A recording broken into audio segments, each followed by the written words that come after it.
Top 10 Worst People Ever. Number 10, Shiro Ishii. Japan was pretty famous for its war crimes back in the day, and no one more so than Shiro Ishii. Ishii was the general in command of Unit 731, a Japanese prison for war criminals back in World War II. But not only was this a prison, this was also a laboratory. A lot of scientific experiments happened here, which all followed the scientific method and were very ethical. Right? No! Instead of lab rats, Ishii used the thousands of Chinese war prisoners kept in the prison. Ishii told Japanese officials he was experimenting with biological warfare to give them an advantage in the war. You can't break the Geneva Convention if the Geneva Convention doesn't exist yet. Wait. No, it definitely did exist. He was just an asshole. They tested biological weapons by injecting adults, teens, and infants with many known deadly diseases for research. Truly a bruh moment. But not only that, they also tested many other very useless things for seemingly no reason. They experimented how long people survived without food, how long people hung upside down would take to die, injected people with horse blood, and spun them around until they died. There was like literally no reason for them to do any of this. For shits and giggles, probably. A lot of their experiments boiled down to, hey Sarge, do you think if I skinned this baby, it would die? I don't know. Let's try it. When Nakagawa Yonezo testified against these people, he said, what medical purpose was served by performing and studying beheadings? None at all. They were just playing around. Professional people, too, like to play.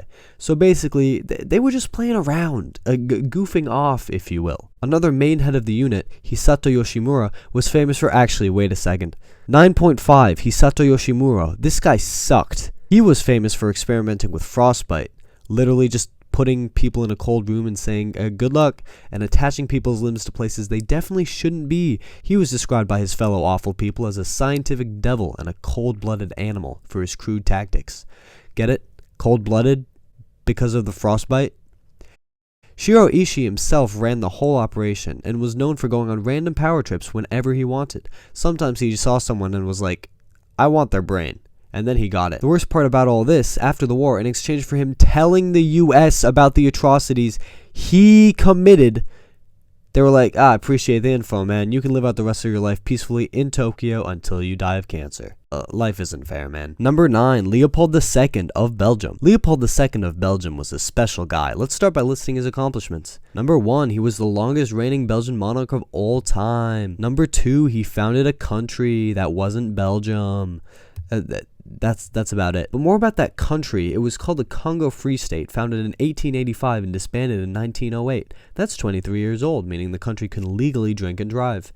Even more about the country, Leopold had to be the worst ruler of all time. He seized the land by force and was immediately like, so you're all my slaves now, and immediately put them all to work. And he was brutal. He would frequently just order the killings of children to put people in their place, and very small offenses were punishable by amputation, torture, or death. He was also like, I like rubber. Get me rubber, as the rubber markets were rapidly expanding at the time. People really like those little rubber fidget balls. I don't know. Understandable, I guess.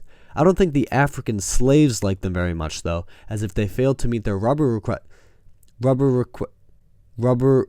requirements, they would be harshly punished.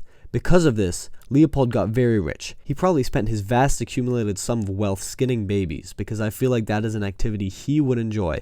Then he just packed up his bags, went back to Belgium, and chilled there for the rest of his life. He was practically worshipped for his earnings, and still has statues of him in Belgium to this day. What the fuck? His estimated death count to the Congolese population during his rule was an estimated 1 to 15 million. And he's number 9 on this list. That's not even taking into account the diseases he spread that killed thousands long after he had left. Basically, Leopold II of Belgium was an awful, detestable man who committed thousands of atrocities and should be remembered as an inhumane pig. With a stupid-sounding title.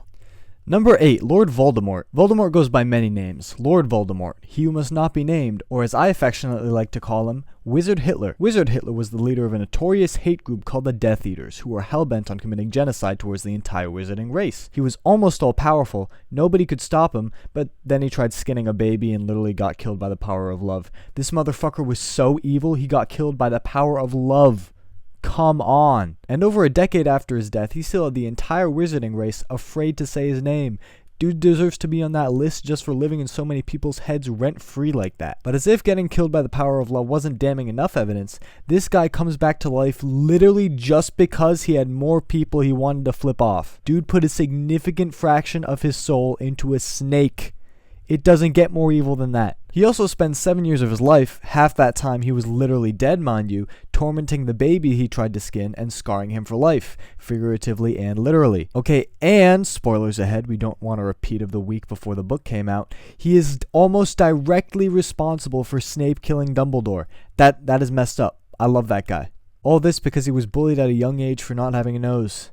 What an ugly son of a bitch. Number 7, Joseph Goebbels, Hermann Göring, Heinrich Himmler, Joachim von Ribbentrop, Martin Bormann, und Walter Funk. They were Nazis. Number 6, Ivan the Terrible. Ivan the Terrible was crowned the first Tsar of Russia in 1547, and come on man, most of his name is the Terrible, and he looked like this. Of course he was evil. He was born the eldest son of the monarch Vasily III, and because Ivan was so jealous of his dad's sick name, he was like, okay, I'm going to make my legacy so bad, people are going to be pissed at my father for even birthing me. So once his dad died, he usurped the throne, and after consolidating power, he immediately gathered all his advisors together and was like, I don't need you anymore. You're all fired. I should start a war. And so he started the Livonian War, an attempt to take over Livonia, this chunk of land right here. However, despite the loss of tens of thousands of Russian lives, not only did they fail to capture Livonia, they ended up losing land, ceding Ingria to Sweden in the Treaty of Stolbovo after they third-partied the war. So this was all bad for Ivan, right? Wrong. The Grand Prince of Moscow used this opportunity to consolidate more power, simply by, purging all other Russian nobility. Out of the 12,000 nobles, 570 of them became members of Ivan's secret police, and the rest, it didn't go so well for them. After this, his military success increased, with him conquering Kazan and Astrakhan. He also imported the first printing press to Russia. Yay! Despite this incredible accomplishment, Ivan was known for his irrational behavior and strong temper, eventually leading him to killing his oldest son and heir to the throne, Ivan Ivanovich. He gave him the lamest name possible because of his trauma regarding his father. Number 5, Jefferson Davis. Jefferson Davis was the President of the United States of America. Wait, no, he was a President of the Confederate States of America. In fact, he was the only President of the Confederate States of America. Does that make him the best CSOA President ever? No, he sucked. He was born in the great state of Kentucky with 9 siblings, all older. He rose to power and became a senator of the great state of Mississippi, where he was a big supporter of pro-slave policies. He also got arrested during the Eggnog Riot. No, I will not elaborate. When the South decided to secede, Davis was a huge proprietor of this movement. As a proud patriot, this was unacceptable conduct. So I'm pissed. This secession from the States led to the American Civil War. The war in which the entire southern half of America fought to keep millions of black people enslaved. Actually, they fought the war over states' rights. States' right to what, buddy? Anyway, another fun fact about the Civil War, the American death toll was 620,000. This was a higher American death toll than the Revolutionary War, the War of 1812, the Mexican War, the Spanish-American War, World War I, World War II, and the Korean War combined. As a proud patriot, I'm pissed! Davis was inaugurated into office in 1861, where he spent the next 4 years in office until they lost the war because they sucked in 1865. So nothing changed in the end in terms of succession, and slavery was vanquished. Hooray. This all could have been avoided if a bunch of Confederate politicians were like, okay, what if we didn't enslave all these people? Also, I like skinning babies, probably. He died of bronchitis in 1889. Number 4, Palpatine. Emperor Palpatine, who was also a proud patriot, is essentially just Space Hitler. He is leader of the Empire and the Sith, and is single-handedly responsible for potentially billions of deaths across the galaxy.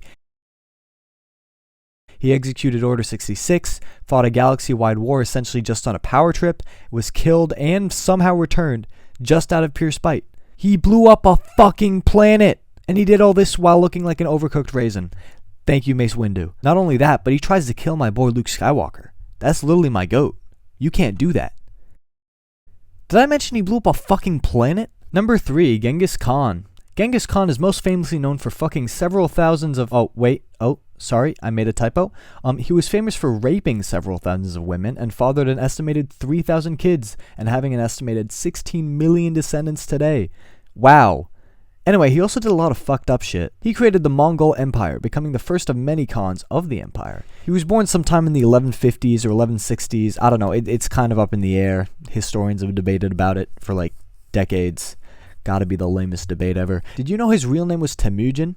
I don't know why he didn't own that. That name is badass. Anyway, born into the Borgigan of the Mongol tribe, Genghis was married off at the age of 8 to a girl from another tribe, connecting the tribes and making them powerful. When I was 8, I ate a toy car. After Genghis' father died, there was a power vacuum left to be filled. Unfortunately, Genghis was a child, but that didn't stop him from stabbing his younger brother to death over disputes of who would take the Mongol throne. After his only slightly hostile takeover of the tribe, he finally got married at age 15 to Berthe, who would unfortunately go on to become the most cheated on woman in human history. He also had a son, Yerchi, first of an estimated 3,000 kids, so he's got a lot of siblings. But anyway, he originally fought wars for Imperial China, but when his might became strong enough, he began crushing his enemies. One of his biggest enemies was Yamuka, a fellow Mongol tribe leader, famous for treating prisoners cruelly and boiling his enemies alive. If this guy was his rival, then wasn't Genghis the good guy? No, he treated his prisoners worse. And he was getting more land by the day, expanding his territory and beginning the creation of the Mongol Empire. Long story short, he conquered a lot of land, did a lot of war crimes, when he was in a silly goofy mood, and died in 1227. Probably skinned at least one baby. Number 2, Joseph Stalin. I mean, what can I really say about him that people don't already know? Tsar of Russia, was the cause of a famine that killed about 9 million people, let his son die, was featured in an epic rap battle of history. The guy did a lot. He deliberately made policies to starve millions of people, murdered most of his political enemies, created the Gulag. Really, the list goes on. This guy, massive dick. Literally everything he did was evil. So how could anyone possibly be worse? Number 1, there is one man who has committed reprehensible actions unlike anyone else. One man who stands above the rest as the most evil man to ever exist. One directly responsible for the unjust deaths of millions of men, women, and children. His name? Normal Hitler. But that's obvious and expected, so instead I'm going to tell you about someone almost as bad. The year was 1999. It was a day like any other, but somewhere, something terrible was about to happen. On Earth, in North America, in the US, in Rhode Island, there is a town called Quahog. Many a colorful character live here, but none more so than Peter Griffin. Being an ideal family-oriented fellow, he goes shopping for his wife and kids. Being a responsible father, he does his best to save money wherever he can, and so, when a trustworthy life-size chicken hands him a coupon, he naturally takes it. Peter has no idea the fib that has just been released upon him. After making his selection of groceries, Peter saunters to the cash register, unaware of what is about to occur.